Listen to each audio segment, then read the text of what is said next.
오태훈의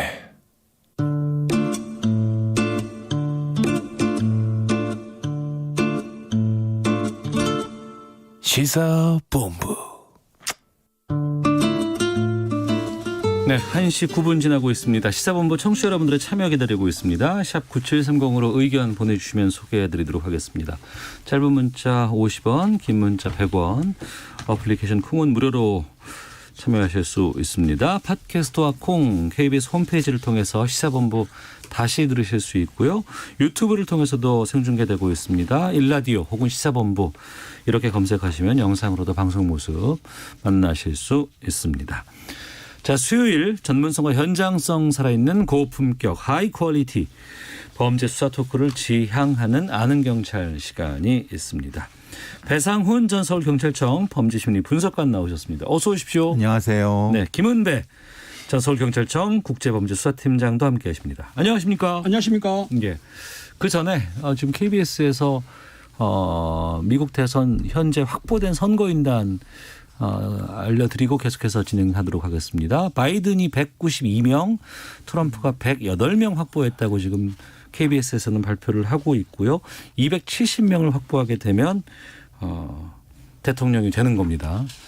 근데 뭐 불복한다는 얘기도 있고 그래서 좀 혼란스러운 상황이긴 합니다만 하여튼 알려드리고 시작하도록 하겠습니다. 그 연쇄살인 사건 경기도 화성 일대에서 발생을 했던 것이고요. 진범이라고 밝혀진 이춘재가 그동안은 고등학교 때 사진이었나요? 이것만 공개가 됐고 최근의 모습은 공개가 되지 않았었는데 34년 만에 법정의 모습을 드러냈습니다. 그리고 이 법정에서 내가 했다, 내가 진범이다라고 범행을 인정을 했는데요. 법정에 나오면은 뭐 여러 가지 포토라인에 쓰기도 하거나 얼굴 같은 것들 공개되기도 한다는데 이번에는 전혀 그게 없었어요. 또 재판부가 촬영해서는 안 됩니다라고 얘기를 했단 말이에요. 이게 왜 안 되는 건지를 좀 여쭤보고 시작하겠습니다. 11월 2일 날 이제 재판이 있었는데요. 그 수원지법 형사 12부에서 재판했습니다. 그런데 예. 당시에 박정재 부장 판사가 네. 그 촬영을 하지 않았습니다. 물론 공공의 이익이 필요하다거나 피고인이 동의할 경우는 가능한데 네. 지금 이춘재는 피고인이 아니고 증인이지 않습니까? 그러니까 이 재판에는 증인으로 나온 거죠. 증인으로 와 있고 또 그리고 아마 질서 유지 사원에서 볼 때에 아마 여러 가지 문제가 있으니까는 재판장이 촬영을 하지 않았기 때문에 네. 언론에서는 촬영할 수가 없었던 거죠. 이른바 이제 이춘재 연쇄살인 사건. 네네. 기존에는 화성 연쇄살인이었지만 이제는 네, 명칭 바꿨죠. 바꿨고요.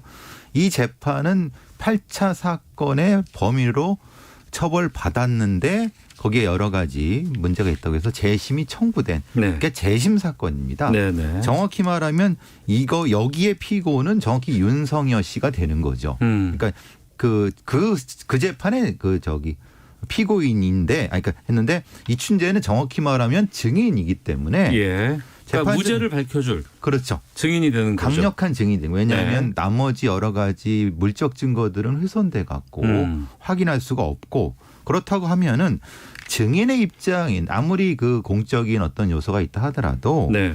증인이라고 하는 사람의 얼굴을 공개할 필요가 있냐라고 하는 것이 재판부의 판단이었던 것 같고 여러 언론이나 아닌 국민들의 생각은 지금 이 사건의 본질은 이춘재지 윤석열가 아니다라고 생각하는 것이 국민의 생각이지만 재판부의 생각은 거꾸로인 거죠. 이 재판은 윤석열의 재심 재판이지 이춘재 재판이 아니기 때문에 그 부분이 아마 충돌한 부분이고 좀 아쉬운 부분은 있습니다. 근데 이 자리에 재판을 이제 방청한 분들이 계시지 않습니까? 이제 상황이라든가 분위기 같은 것을 전해 주셨는데 이춘재가 그 당시를 다 기억하고 있더라. 그리고 자신이 뭐 이랬다 저랬다. 난 이거 내가 한 일 맞다라고 대부분 인정했다고 하거든요. 그러니까 증인으로 나와서 뭐 모르쇠 할 수도 있는 것이고 난 기억나지 않는다 할 수도 있는데 이거 다 성실하게라는 표현이 좀 그렇습니다만 어떻게 보세요? 아무래도 이제 이 사건 자체는 처벌 가능성은 없습니다. 제로입니다. 공소시효가 이미 끝난 것이고 그렇기 때문에 본인이 인정한다 한들 본인한테는 불이익 가능성 거의 없습니다. 내가 인정해도 손해날 게 없다. 예. 그리고 또 하나는 이춘재 자체의 성격상의 특이성이 있는 것 같습니다. 말하자면 대단히 과시적이고 본인의 어떤 자기 존중감, 자기 중심성이 매우 강한 사람으로 판단되어지고요. 네. 그 특히 이제 범행에 있어서는 범행의 특이한 방법상의 부분은 명확히 기억하는 그런 약간 반사인격 장애 정도가 분명히 보이는 것 같고요.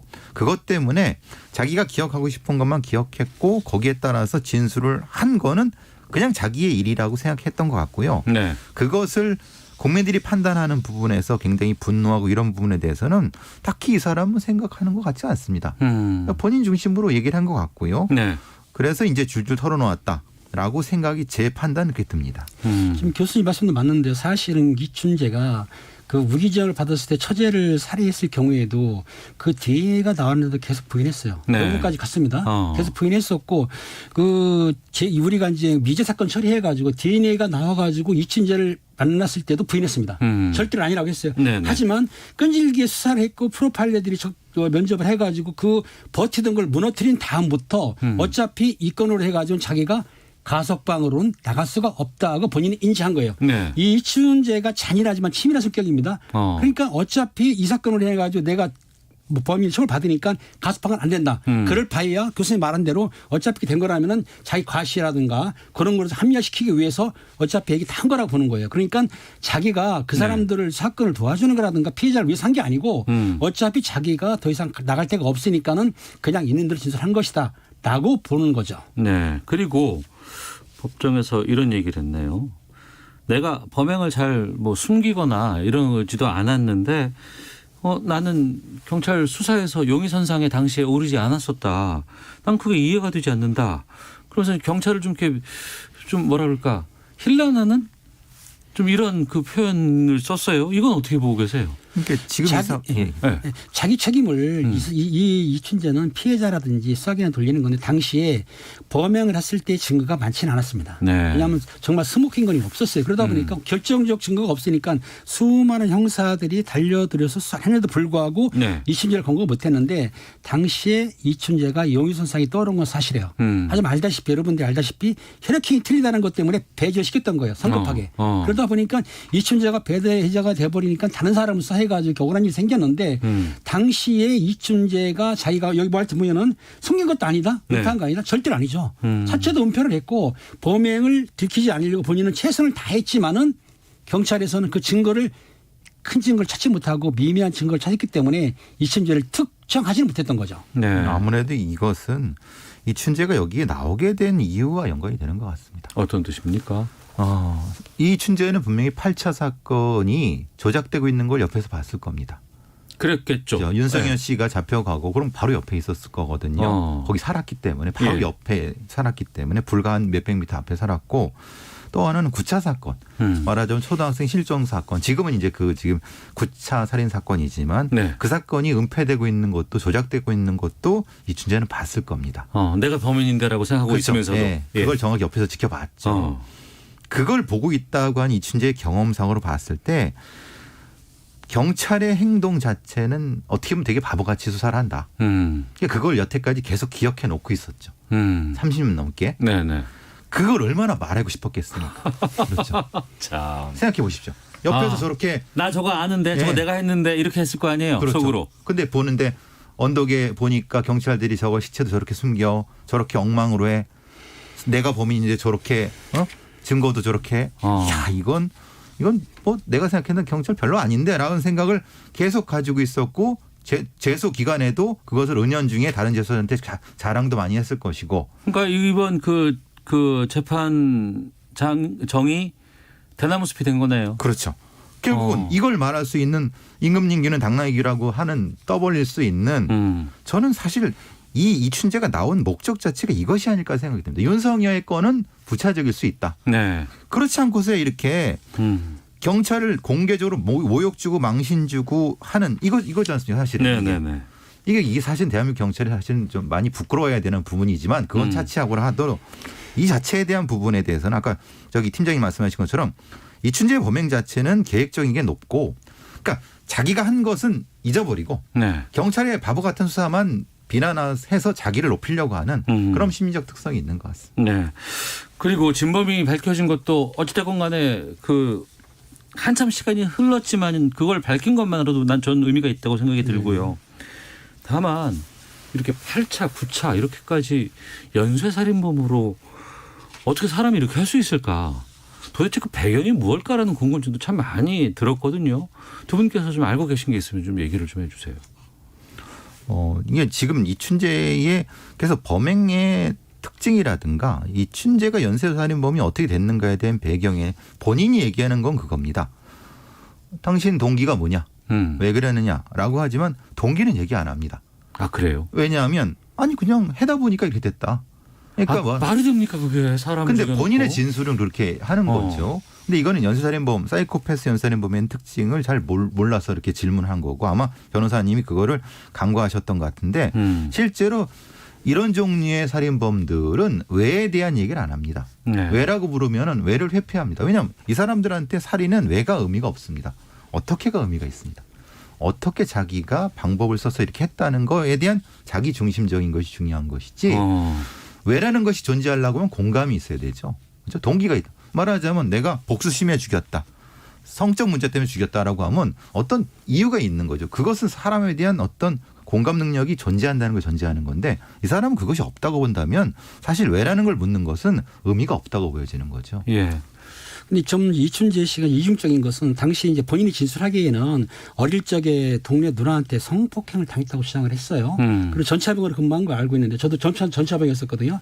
전차병이 이제 앞차가 있고 뒤차가 있습니다. 선도차가 가면 뒤차가 따라오거든요. 전차병. 전차, 예. 탱크. 예. 근데 그런 데에서 뭐 어떤 성취감을 느꼈는데 내가 보기에는 이춘재라는 사람이 실제적으로는 성적 욕구가 매우 강한 사람이에요. 그리고 자기보다 강한 사람한테는 순응을 하지만 자기보다 약한 사람, 이 피해당한 사람들이 노인 아니면 약자, 여성 아닙니까 전부. 그러다 보니까 자기가 다루기 쉬운 사람들한테는 욕구를 발산한 거기 때문에 본인의 입장에서는 뭐 어렸을 때 그런 문제 아니면 전차부대의 그 문제가 아니라 본인 자체의 악마성이 깃들었다 때문에 자기 욕구를 충족하기 위해서는 사람을 죽이거나 아니면 폭행을 하거나 그런 것에 대해서는 전혀 죄의식이 없는 사람이다. 그러니까 교수님 말씀하셨잖아요. 제가 보기에는 사이코패스 성향이 강한 사람이라고 보는 거죠. 이게 문제는 그걸 그때 잡았어야 되는 거죠. 그렇죠. 근데 그랬어야 되죠. 지금 공소시효가 지난 다음에 너 당신 왜 이 범을 정했다라고 하는데 동기를 얘기하지 않으니까 추정적 동기로서 경찰이 중간 발표 때 이제 말씀하신 지금 팀장님 말씀하신 것으로 얘기하는데 지금 이 사람이 법정에 나와서 하는 얘기는 그건 다 틀린 얘기라는 얘기입니다. 쉽게 말하면은. 그러니까 일종의 저는 조롱이라고 느껴졌거든요. 경찰에 대한 조롱이라고 느껴졌는데 그래서 사실 굉장히 기분이 나빴지만은 어쨌든 간에 이런 종류의 범죄자들이 활개치게 놔뒀다고 하는 것이 사실은 부끄럽고 반성을 해야 될 부분이라고 생각을 하고 어쨌든 간에 동기에 대한 거는 추후라도 반드시 찾아야 될 거라고 생각합니다. 거기서 하나 우리가 또 놓치지 말아야 될 것은 진범이 잡혔기 때문에 그 감옥에서 20년 동안 억울한 옥살이를 했던 지금 재심을 받고 있는 이 피고인 아니겠습니까? 예. 윤석열 씨. 예. 네. 어떻게 우리가 해야 돼요? 근데 이제 물론 법적으로는 형사보상금 같은 것이 있지만은 이거는 그걸로 20년을 보상할 수는 없는 것이고 예. 그것을 그분한테 충실하게 사회가 사죄할 수 있는 국가가 사죄할 수 있는 방법은 8차 사건에 대한 정확한 재해석 그러면서 무죄를 재심을 통해서 해주는 거고 또 하나는 9차 사건 같이 대한민국 경찰이 무엇인가 문제가 있어서 고의적으로 은폐했다고 하는 것 자체에 대해서도 경찰 아니면 그와 연관되는 검찰, 판사들 연관되는 사람들을 다 수사해서 맹명백백히 수사해서 진실을 밝히는 것이 윤석열 씨에 대한 조금이나마 미안함을 갚아주는 길이라고 생각합니다. 개운하지가 않아요. 네. 9차 사건도 그렇고 8차 사건도 그렇고 이춘재의 자백만으로 이걸 해결했다? 저는 아니라고 보거든요. 그 부분 때문에 사실은 좀 안타깝습니다. 그렇습니다. 재심이 지금 결과가 난 건 아닙니다. 예, 재심에서 이제 무죄가 날 경우에 그 윤석열 씨 같은 경우 명예회복이 되는 거죠. 예. 살인범이 안 했던 겁니다. 그러면은 이제 형법상으로 명예도 복귀가 되지만 또 하나 문제는 그분이 20년 동안에 그 수용 생활을 했기 때문에 거기에 대한 보상이 필요하지 않습니까? 예. 보상을 해야 되고요. 지금 말씀하신 대로 그 당시 수사기관이 잘못을 했다면 그 잘못에 대한 만큼에 대한 응벌은 처벌해야 되는데 당시에 잘못한 부분이 다 공소시효가 지났기 때문에 도덕적으로는 어떤 그 처벌받을 수 있어도 법적으로는 처벌하기 힘든 게 그럼요. 문제가 되는 거죠. 그러니까 그게 중요한 것보다도 진짜 그때 경찰, 수사했던 경찰, 네네. 또 기소했던 검사, 또 재판에서 확정 판결 내렸던 1심, 2심, 3심까지의 그 법관들, 이분들 사죄해야죠. 그렇죠. 네. 저는 공개적으로 사죄해야 된다고 봅니다. 근데 다 숨어 있잖아요. 그때 했던 검사들, 판사들 입건은 됐습니다. 검사까지는. 근데 왜 사죄하지 않습니까? 당신들이 뭐라고. 그러니까 이거는 사회적으로 우리가 대한민국 역사에서 한 번쯤은 짚고 넘어가야 될 부분이거든요. 알겠습니다. 자, 아는 경찰 함께하고 있는데요. 다음 주제로 좀 가보겠습니다. 저는 이 용어를 그때 저희가 한 2년 전인가에 한번 다뤘었어요. 연인 간의 이제 폭력. 이걸 이른바 이제 언론에서는 데이트 폭력이라고 이제 지칭을 했습니다만 이게 데이트 폭력으로 이름을 붙이다 보니까 마치 이게 하나의 그냥 장르인 양 이렇게 좀 하는 게 문제가 많다 그랬는데 워낙에 좀 이게 좀 계속해서 나오고 있고 관련된 지금 보고서도 나와서 이 부분을 좀 살펴보도록 하겠습니다. 데이트 폭력을 당한 여성 피해자 중에 45%가 가해자와 결혼을 했다는 조사 결과가 나왔다고 하는데 이거 통계청에서 발표했어요. 좀 납득하기 좀 어렵습니다. 그러니까 대한민국의 공식 기관에서 발표한 거죠. 데이트 폭력이 얼마나 저도 사실 데이트 폭력이라는 말을 쓰는 거 사실은 이렇게 안 써야 된다고 생각하지만은 대체할 용어가 없습니다.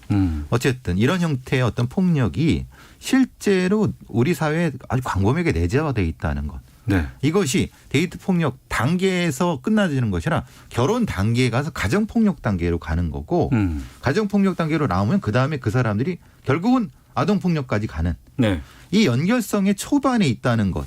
그게 사실은 이 현실을 제대로 인식하지 못하는 거고 그것에 대한 위험성을 제대로 사회가 가르쳐주지 않기 때문에 이 피해 여성들이 그냥 조금 한 번만 좀 묵과하면은 나아지겠지라고는 잘못된 생각을 가지고 결혼해서 그다음에 이제 다른 피해를 보게 되는 이런 부분들이 사실 결과는 나온 거죠. 그러나 결과적으로 볼 때 데이트 폭력을 경험한 사람들의 38% 중에서 여성이 45%라는 얘기인데요.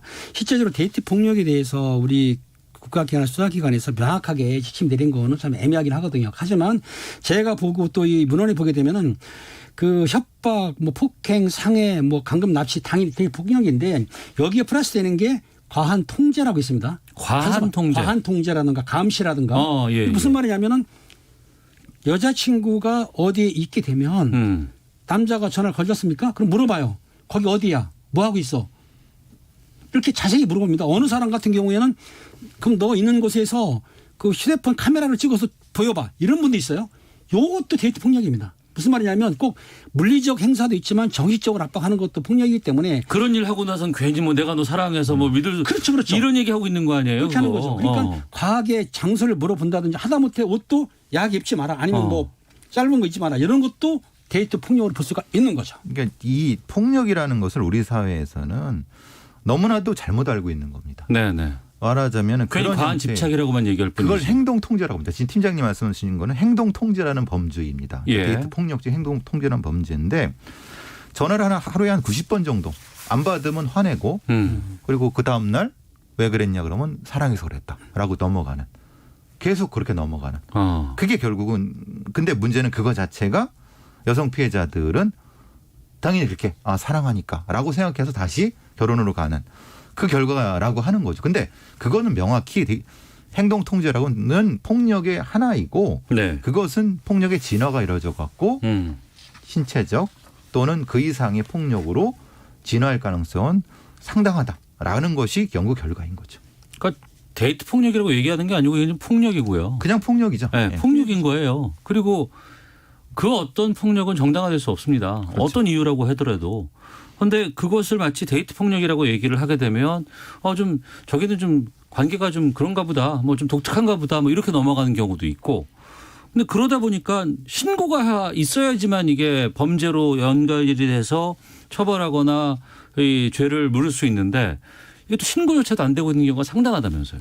자, 이제 그게 무슨 뭐가 문제냐면은 모르는 사람께 다투거나 욕하게 되면 신고하겠지만은 네. 그 데이트 폭력이라는 거는 이거 연인 사이, 결혼하지 않은 사이끼리 연인끼리 보통 데이트 폭력이라고 하지 않습니까? 가정 폭력처럼 그러다 보는데 2017년도에는 14,136건이 신고가 됐어요. 네. 근데 2019년에는 19,940건, 약 41%가 늘었거든요. 늘었는데도 불구하고 실제적으로 연인끼리 자기 남자친구나 여친이 조금 이렇게 데이트 폭력, 즉 그렇게 약간 무리하게 뭐 터치하거나 밀거나 욕한다 하더라도 그거를 신고하는 사람은 없거든요. 실제적으로는 없고 어떤 강하게 납치 강금한다든지 폭행을 크게 했으면 모르지만은 단순히 다툼 정도로 해가지고는 신고를 안 하기 때문에 네. 또 그리고 아는 사이에 자기 애인이나 남자친구를 여자친을 신고하기 쉽지 않지 않습니까?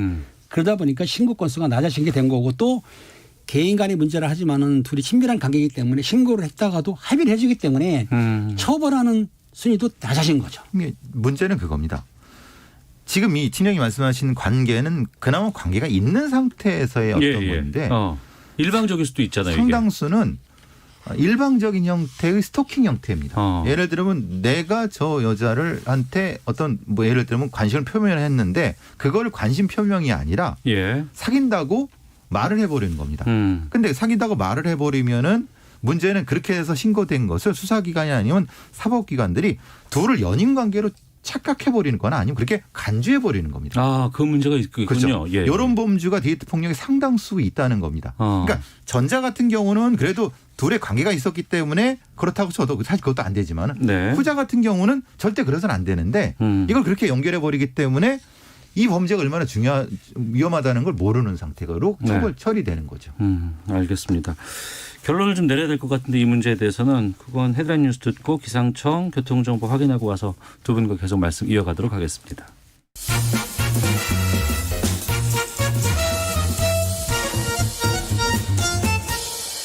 오태훈의 시사본부. 네, 시사본부 다시 돌아왔습니다. 지금 KBS가 집계한 이 시각 득표 상황 알려드리도록 하겠습니다. 미국 대선이죠. 바이든 후보, 민주당 바이든 후보가 192명 확보를 했고 트럼프 대통령은 114명, 114명 확보했다는 것 알려드리도록 하겠습니다. 270명을 확보해야 대통령이 될 수 있습니다. 자, 아는 경찰 다시 돌아왔는데 앞서 말씀드렸던 이 연인들 간의 폭력, 이거 폭력이지만 폭력으로 보지 않는 상황들이 많다는 것, 문제가 있다라고 얘기를 드렸습니다. 이거 어떻게 해결하는가 바람직하고 이런 폭력에 노출되거나 전조 증상이 있을 때는 어떻게 하는 게 좋아요? 한 번씩 말씀해 주시죠. 폭력에는 전조 증상이 반드시 존재합니다. 처음에 일종의 어떤 고립시키기라든가 아니면 물리적이진 않지만은 상당히 심리적으로 압박하는 것부터 시작해서 폭력으로 나가는데 그러고 이제 어떤 순간인가 물리적 폭력이 시작됩니다. 그때 최초의 상황에서 막아야 됩니다. 최초의 상황에서 거부를 해야 됩니다. 그리고 나서 그 거부가 통하지 않을 땐 바로 손절해야 되는 거죠. 그렇지 않고 나아질 것이다. 괜찮겠지. 절대 그러지 않습니다. 딱 한 번만이야. 절대 하면 안 돼. 이거 의미 없어요. 그렇고 그리고 사실 뭐 물리적인 접촉이 되기 전에 이상한 낌새를 느꼈을 때 바로 전문가한테 가서 확인을 받고 이렇게 해야 되는. 폭력이란 건 급격하게 진화가 이루어집니다. 이게 데이트 폭력이 마찬가지입니다. 그걸 명확히 하시면은 이런 관계에서는 도움이 많이 되실 거라고 보여집니다. 교수님 말씀하신 대로 데이트 중에 남성이 어떤 이상한 행동, 물건을 던지다든가 화를 낸다든가 욕하라든가 이러면 당연히 끊어야 되는데 저는 이런 경우도 좋다고 봅니다.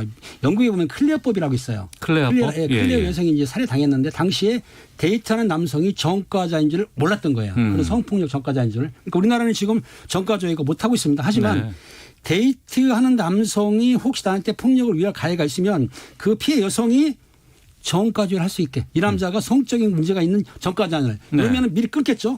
그런 법은 영국은 하고 있지만 우리나라는 지금 하고 있지 않아요. 그러니까 법적으로도 근거를 두어서 여성들이 안심할 수 있게 뭐 미국에 뭐 보게 되면은 여성 폭력 방지법도 있습니다. 우리나라는 그런 법이 없어요. 그런 법을 차용을 해서 좋은 점을 따가지고 여성들을 보호하는 게 맞다고 생각이 듭니다. 네. 배상훈 전 서울경찰청 범죄심리분석관, 김은배 국제범죄수사팀장과 함께 아는 경찰 말씀 나누고 있는데요. 하나만 더 좀 되게 이슈가 돼서 확인해보고 마치도록 하겠습니다. 라이브 방송을 뭐 보고 하는 그런 채널이 있나 봐요. 온라인에서. 11살 초등학생이 어머니의 휴대전화를 이용해서 1억 3천만 원을 결제하는 일이 벌어졌다고 합니다. 1억 3천만 원. 이게 어떻게 된 일입니까? 그렇습니다. 그 11세 초등학생인데 어머니가 약간 뇌병원도 있고 시각장애가 있는 거예요. 예. 그 휴대폰을 가지고 그 방송 플랫폼 하쿠나 라이브라는 방송이 있습니다. 거기에 네.